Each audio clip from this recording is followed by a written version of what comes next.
আপনারা আমাদের জন্য দোয়া রাখবেন। আপনাদের প্রয়োজনে, জাতির প্রয়োজনে যদি কখনো আমাদেরকে ফিল করেন, এই ফিল করাটাই হবে আমাদের জন্য আপনাদের একটা উপহার। তখন যেন আপনাদের এই ফিলিংয়ের, এই প্রত্যাশার সাড়াটা আমরা ঠিকমতো দিতে পারি, আমাদের জন্য আপনারা দোয়া করবেন। এবং আরেকটা কথা আমি ভেরি ভেরি ক্লিয়ারলি বলছি, বাংলাদেশের কোনো জায়গায় জামাতে ইসলামী অথবা ছাত্র সংগঠনের আমাদের সাথে যারা কাজ করে, যদি কোথাও আপনারা দেখেন যে কোনো মানুষ আমাদের এই আউটলুকের বাইরে, দৃষ্টিভঙ্গির বাইরে গিয়ে কোনো অপকর্ম করছে, তাহলে সে একজন দুর্বৃত্ত। আপনারা আমাদেরকে নির্দিষ্টভাবে বলবেন এবং তাকে আমরা কি করি আপনারা সেটাও জানবেন। আমাদের নামে কে কি বললো এটাকে আমরা বদার করি না, আমরা বদার করি আমাদের বিবেককে। আমার বিবেক কি সাক্ষী দিচ্ছে, আমি কি সঠিক পথে আসি না আমি বেঠিক পথে। যদি সঠিক পথে থাকি তাইলে পরিবেশও সাক্ষী দিবে, মানুষও সাক্ষী দিবে। আমরা আপনাদের সহযোগিতা চাইতে এসেছি বিশেষভাবে এই পরিস্থিতিতে একটা ব্যাপারে, যে কোনো দুর্বৃত্ত কোথাও আমাদের নামে, আমাদের লেবেল, আমাদের ব্যানার, আমাদের স্লোগান ব্যবহার করে এরকম কাজ করছে কিনা। যদি আপনারা মানে এরকম কিছু আপনাদের কাছে থাকে, সারা বাংলাদেশের যেখানেই হোক, আপনারা আমাদেরকে একটু সাহায্য করবেন এই তথ্য দিয়ে। আমরা কথা দিচ্ছি যে আমরা কোনো দুর্বৃত্তকে প্রশ্রয় তো দিবই না, এই অপকর্মের জন্য তার পাওনা আমরা সমঝাই দিব না। আমরা আবারও কৃতজ্ঞতা জানাই, আপনারা আমাদেরকে এইভাবে, আসলে আমরা মনে করি যে দিল দিয়েই বরণ করেছেন, আমাদের হৃদয় দিয়ে বরণ করেছেন। এবং আপনাদের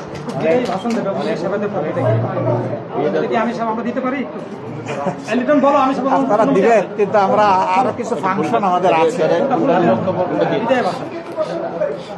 প্রশ্ন করবেন, আপনি কি সাংবাদিক?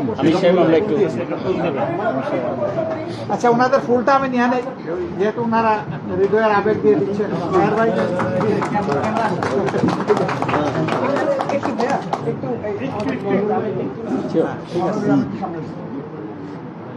আরে বই দাদা, এই বইটা দিয়ে দেন। আচ্ছা, এটা আমি দিয়ে দিচ্ছি। আচ্ছা, ঠিক আছে। ঢাকেশ্বরী মন্দির বর্ধিত বর্তমান বাসুদেব ধর, লেখক এবং সাংবাদিক। Thank you very much. জি ভাই, সাংবাদিক বন্ধু বলুন। আমি আজকের এই অনুষ্ঠানের সভাপতি, ধন্যবাদ। আমাদের সম্মানিত মেহমান, বাংলাদেশ জামায়াত ইসলামের সম্মানিত আমির বিজ্ঞজন ডাক্তার শফিকুর রহমান মহোদয়কে তার সুন্দর জ্ঞানগর্ভ বক্তব্য, এবং আমরা আশা করি তার এই মেসেজ সারা দেশে যখন যাবে তখন আমাদের সম্প্রদায়ের মানুষ আরও উদ্বুদ্ধ হবে, এবং যে শুধু ঢাকা শহর দিয়ে বিবেচনা করলে হবে না, সারা বাংলাদেশের সংখ্যালঘুরা একটি নিরাপত্তার মধ্যে থাকবে বলে আমরা বিশ্বাস করি। তার এই সুন্দর বক্তব্যের জন্য ধন্যবাদ। এখন আজকের এই অনুষ্ঠানের সমাপনী বক্তব্য দিবেন মহানগর সার্বজনীন পূজা কমিটির সভাপতি শ্রী জয়ন্ত কুমার দেব। একটু পরে এই প্রশ্নপত্র আমার। সবাইকে নমস্কার এবং আদাব।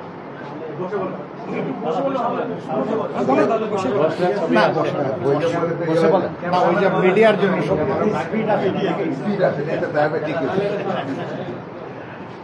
সবাইকে ধন্যবাদ। আজকে আমাদের মধ্যে উপস্থিত হয়েছেন আমাদের বাংলাদেশ জামাত ইসলামী সম্মানিত আমির ডক্টর শফিকুর রহমান সাহেব, উপস্থিত হয়েছেন আমাদের জামাত ইসলামের অন্যান্য নেতৃবর্গ, মহানগর সার্বজনীন পূজা কমিটির নেতৃবর্গ, বাংলাদেশ পূজা অর্জন পরিষদের নেতৃবর্গ এবং শ্রী শ্রী ঢাকেশ্বরী মন্দির পরিচালনা পরিষদের নেতৃবর্গ, সবাইকে ধন্যবাদ, শুভেচ্ছা। আসলে মনটা খুবই খারাপ। বাসার থেকে যখন বেরোই তখন লন্ডন থেকে একটা টেলিফোন এসেছে। আমরা বাড়িতে ছিলে অনেক আত্মীয় স্বজন লন্ডন থেকে। এগুলো তো, বাবা তুমি যাচ্ছ কোথায়? আমি যাচ্ছি ঢাকেশ্বরী মন্দির। কোনো বেরোবে না করতে গেছে, এখনো সরকার গঠন হয় নাই, সাবধান। আমরা যা দেখছি সারা বাংলাদেশে, এটা তো আমরা বুক পাটা আটত না। আমি বললাম আন্টি আপনি তো বার্মিংহাম থাকেন, তা আমার আজকে যাইতে হবে। ও কেন তুমি যাবা? আমি বললাম যে আমাদের একজন অতিথি আসবে যিনি কোনোদিন ঢাকেশ্বরী মন্দির আসে নাই, এবং আজকে আমার যাইতে হবে, যেহেতু আমি সভাপতি, আমার দায়িত্ব যাই কিছু হোক, মনে হয় কিছু হবে না। এই সাহসটা কিন্তু বেরোর পরে শাহবাগে আটকে গেলাম। কারণটা কি, আবার কি শুরু হয়ে গেল কিনা, ড্রাইভারে গেলাম দেখো তো কি, কোনো আছে লম্বা লাইন, কি হয়েছে, ট্রাফিক নাই, ছাত্র বাচ্চা বাচ্চা ছেলে মেয়েরা, ছাত্র ইউনিভার্সিটির, আমার মানে ইউনিভার্সিটি স্কুল কলেজের স্কুলে একটা বাচ্চা মেয়ে, আমি সব বোন কি হয়েছে না, আমরা তো পাচ্ছি না, এখানে 5 থেকে 10 মিনিট দেরি। আসলাম, আসার পরে টেলিফোন কিন্তু বাচ্চা কিনতে হবে, এই হলো মনের ভিতরের আতঙ্ক। আমি ধন্যবাদ জানাই আমির সাহেবকে, উনি বলছেন যে এই দেশ সবার, আসলেই সবার। নবীজি যখন স্পিচ দিছিল, বিদায়ী ভাষণ, কি বলছিল, তুমি প্রকৃত মানুষ যে তোমার পার্শ্ববর্তী মানুষকে রক্ষা করে, সেই হলো প্রকৃত মানুষ, সেই হলো ইমানদার। আমরা কি দেখতে পাই, এই ছাত্র জনতার মধ্যে কি আমাদের হিন্দু ভাই বোনেরা মরে নাই? আমরা কি কোনো অবদান নাই? তাহলে আমার মন্দির পড়ে কেন, আমার ব্যবসা লুটপাট হয় কেন, আমার মা বোনের ইজ্জত যায় কেন? যাই কিছু হোক, আপনারা বলেন দুর্বৃত্ত, কিন্তু নামটা কিন্তু আপনাদের সবাই বলে জামাতে ইসলামী, যত দোষ মন্দ ঘোষ। ওই যে আমির সাহেব বলছে, আসলে আমরাও কিন্তু খবর নেই কে নিছেন না নিছেন, আমরা কেন আসছি, আমরা কেন আজকে সবাই এখানে উপস্থিত, আর আসার কথা, আমরা আসার দরকার নেই। বাস্তবতা হলে সেই পর্যায়ে আমি বিশ্বাস করি আজকে যে উনি বক্তব্যটা রাখলেন, আমি ওনার আগে, কারণ ওনার বাইরেও কিন্তু মানে শাহজালাল বাবার দেশের মানুষ, যা বুঝে ভালো বুঝে, যা বুঝে না ভালো বুঝে না। আর ডাইনি যে ভাই একজন কইছে 2 দিন আগে জেলতে পারিস, সুতরাং বলার কিছু নাই, আপনারাও বুঝেন আমরাও বুঝি। আর এখানে যে ঘটনা ঘটছে, যেহেতু মহানগর সার্বজনীন পূজা কমিটি আপনি আসছেন, আপনি মনে নিবেন না কিছু, কোনো কিছু অনেক কিছু হবে দেশে। এই যে উনি বলছেন সরকার নাই, কি কি চলছে, রাস্তাঘাটে কেউ মেরে বললে তো কিছু বলতে হবে না, কোথায় আছি আমরা, কেউ নাই।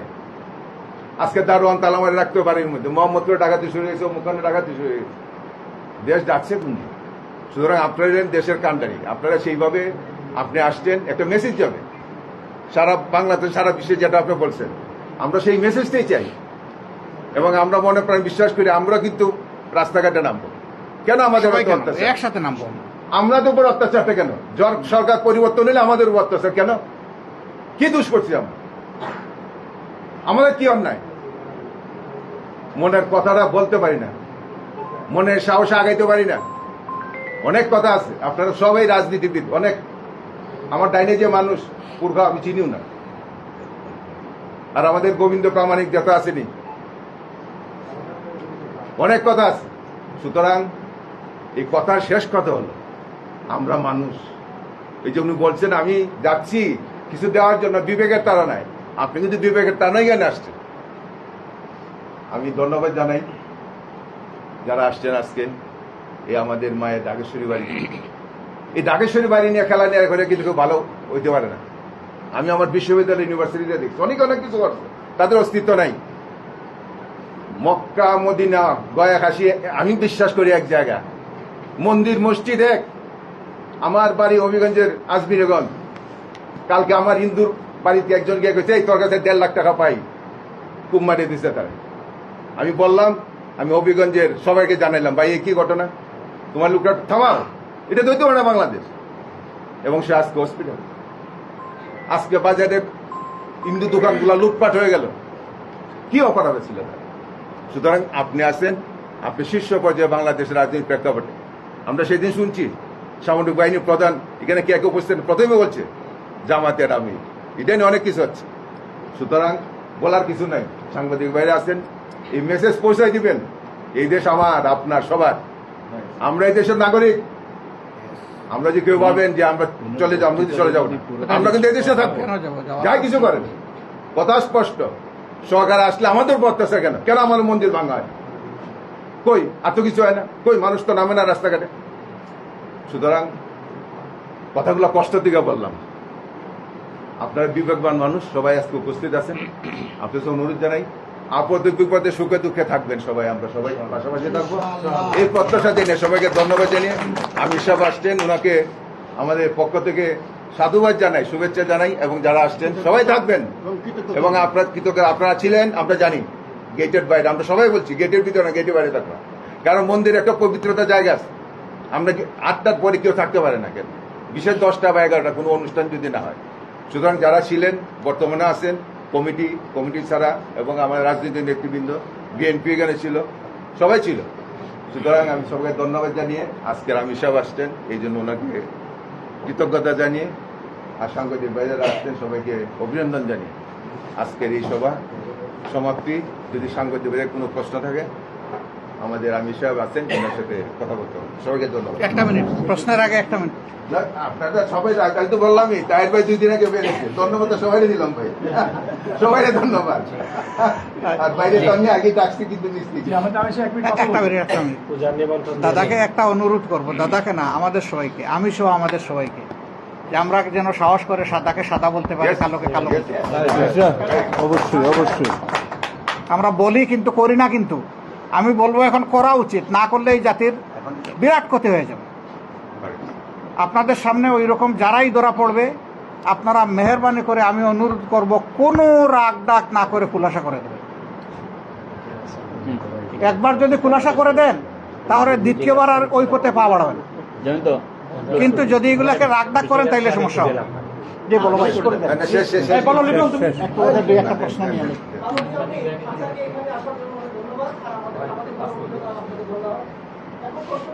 আমি গত 3 রাত এবং দিন 1 ঘন্টা মনে হয় ঘুমাতে পারিনি। এই 3 দিন আপনার পরিচয় আগে দিবেন একটু, কোন মিডিয়া, আপনার মিডিয়ার পরিচয়টা দেন। আমি Asia TV reporter, Asia TV, okay fine. আমিও একটু মাইনরিটি। আর প্রশ্নটা হলো, না, কোনো মাইনরিটি নাই আমাদের কাছে, সব equal. What is minority? Equal আমরা। আমাদের অস্তিত্ব প্রশ্ন রয়েছে।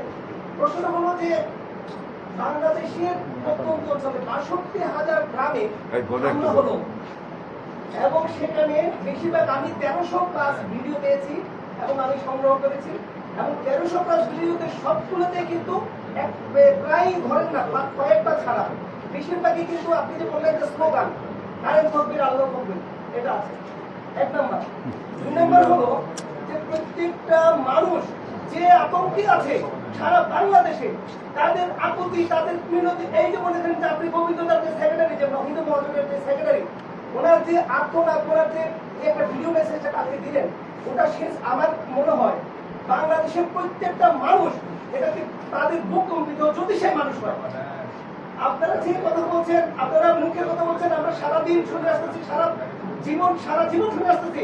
আপনারা বলেন যে কিছু হইলে যে আমাদের প্রতিপক্ষকে আমাদেরকে ঘায়ল করার জন্য প্রতিপক্ষ করে, কিন্তু প্রশ্নটা হলো আপনারা যে যতবারই আপনারা এই প্রশ্ন এই কথাটা বলেন, আপনারা ভাবেন না যে যা হচ্ছে আপনি কি বক্তব্য দিচ্ছেন না প্রশ্ন করছেন? প্রশ্ন করুন না। প্রশ্নটা হলো যে আপনারা যে এই যে ঘায়ল করেন, যে আমাদের প্রতিপক্ষ আমাদের ঘায়ল করার জন্য করছে, এটা কি রাজনৈতিক? আমি কি আজকে এটা বলেছি? না, আমি আজকে বলি নাই। আমি যেটা বলি না এটা আমার নামে চালান দিবেন না প্লিজ। প্রশ্ন হলো না। প্লিজ আপনার প্রশ্নটা করুন, প্রশ্ন করে। যদি মনে করেন আপনারা যদি আপনাদের এই যে আপনারা কতদিন পর্যন্ত এই যে মন্দির পাহারা দিবেন, কতদিন পর্যন্ত আপনারা এই যে আপনাদের যে আপনাদের যতদিন প্রয়োজন হবে ততদিন। রাজনৈতিক ব্যক্তিতে আপনি রাজনীতিবিদ হিসাবে, আপনি দেশের প্রধান, একদম একটা দলের প্রধান হিসেবে আপনি আপনার যে কর্মীদের বা বলেন যে আপনাদের যে রাজনৈতিক অন্যান্য যারা বিরোধী মতামত আছে তাদেরকে রাজনৈতিক বক্তব্য বাদ দিয়ে আপনারা কি নিজেদেরকে আমাদেরকে সেভ করার জন্য অন্য কোনো ওয়ে ভাবছেন কেন? এত বড় প্রশ্ন। আমি আপনার প্রশ্ন বুঝি নাই। বুঝছি যে আপনি একটা ভাষণ দিয়েছেন, নাম্বার 1। নাম্বার 2, আমি যা বলিনি তা আপনি আমার নামে বলেছেন, এটা আপনি বলতে পারেন না। নাম্বার একটু প্লিজ আপনি যখন কথা বলেছেন আমি কথা বলি না, এখন কথা শুনতে হবে আমারটা। এরপরে আপনি অনুরোধ করেছেন যে রাজনৈতিক বক্তব্য বাদ দিয়ে রিয়েলিটিতে কখনো আসবো। আপনি বলে দেন কিভাবে আসবো। রাজনৈতিক এটা তো প্রায় বলে, সবাই বলে। আওয়ামী লীগ যখন আসছিল তখন কিন্তু ওরাই বলছিল যে এখানে আপনাদের ভাই ভাই দিলে আপনি না করবেন না। শুনেন, আপনার সাথে আমি সেখানে বিতর্ক করতে আসিনি। আমি এসেছি এখন একটা নৈতিক নাগরিক দায়িত্ব পালন করতে। আপনি আমাকে ওইদিকে নেবেন না প্লিজ।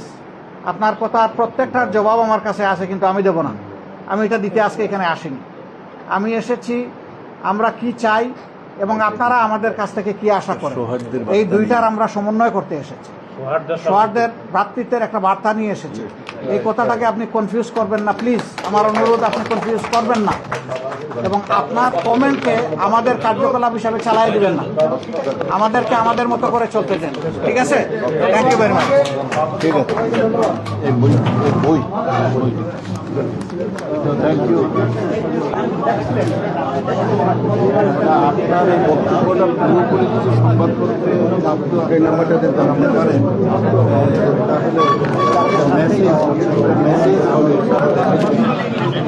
দর্শক, আপনারা দেখছেন জামায়াতের আমির ডক্টর শফিকুর রহমান, তিনি ঢাকেশ্বরী মন্দির তিনি পরিদর্শন করেছেন এবং এখানে যারা রয়েছেন পূজা মণ্ডপ কমিটি থেকে শুরু করে ঢাকেশ্বরী মন্দিরের দায়িত্বে রয়েছেন, তাদের সাথে তিনি অনেকক্ষণ যাবৎ তিনি কথা বলেছেন। তাদের কোনো সমস্যা আছে কিনা সেই বিষয়টি তিনি বলেছেন।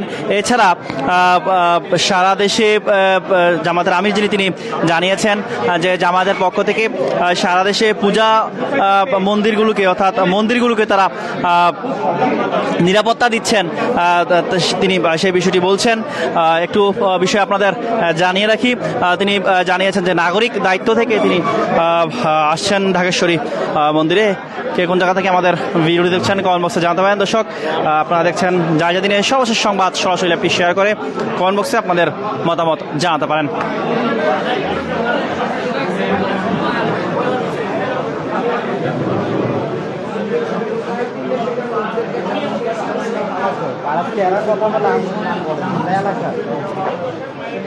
জামায়াতের আমির বের হচ্ছেন। ঢাকেশ্বরী মন্দির শুরুতে তিনি ঢাকা মেডিকেল কলেজে তিনি গিয়েছিলেন। ঢাকা মেডিকেল কলেজে যারা আহত সাধারণ মানুষ, শিক্ষার্থী, আহত সাধারণ মানুষ যারা রয়েছেন তাদের সাথে তিনি কথা বলেছেন। পরবর্তীতে তিনি কথা বলা শেষে ঢাকেশ্বরী মন্দিরে তিনি আসেন। এখানে মত বিনিময় শেষে পূজা মণ্ডপ কমিটি সহ যারা রয়েছেন ঢাকেশ্বরী মন্দিরের, সেই তাদের সাথে মত বিনিময় শেষে কিন্তু তিনি আসেন ঢাকেশ্বরী মন্দিরে। এসে কিন্তু তিনি তাদের সাথে মত বিনিময় সভা শেষে তিনি এখন বের হচ্ছেন। দর্শক, একটু বিষয় আমরা আপনাদের জানিয়ে রাখি, কে কোন জায়গা থেকে আমাদের ভিডিও দেখছেন কমেন্ট বক্সে জানাতে পারেন।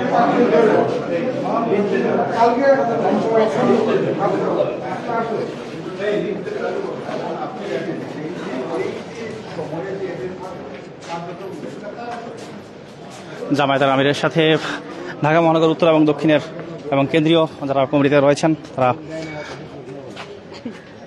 তার সাথে এসেছেন। এই মুহূর্তে বের হচ্ছেন, আপনারা দেখতে পাচ্ছেন সরাসরি।